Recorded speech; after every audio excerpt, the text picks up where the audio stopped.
যখন সুইজারল্যান্ডে গেছিলাম তো দেখেছিলাম যে ওখানে খুব ঠান্ডা, স্নোফল হচ্ছে, এত সুন্দর জায়গাটা, আলপস পাহাড়ের গায়ে একটা হোটেলে আমি ছিলাম।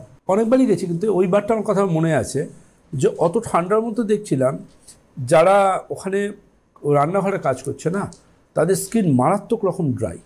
এবং সেটা নিয়ে আমি যখন ভাবছি যে ওদের স্কিন এতটা ড্রাই কেন, মারাত্মক রুক্ষ, মানে কোনো প্রোডাক্ট দিয়ে ওদের রুক্ষতাকে ঢাকতে পারছে না, এতটাই রুক্ষ।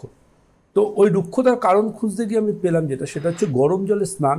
ওই ফায়ারপ্লেসের জন্য ওদের ত্বক এতটা রুক্ষ হয়, এবং এর পাশাপাশি গরম জলে স্নান করলে ত্বক মারাত্মক রুক্ষতার শিকার হয়।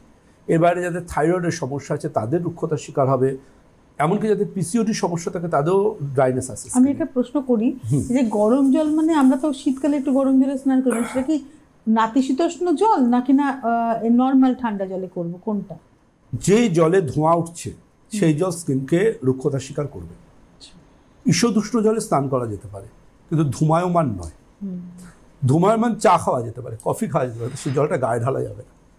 দেখুন, কিছু শীতকাল তুলে মানুষজন হন, তারা স্নান করার সময় খুব টেনশানে থাকেন, তো তাদের জন্য তারা কিন্তু খুব অতিরিক্ত গরম জল গায়ে ঢালেন, কিন্তু আলটিমেটলি ওই অতিরিক্ত গরম জলটা গায়ে ঢালবার জন্য কিন্তু তাদের স্কিন এক ধরনের বার্ন হয়ে যায়।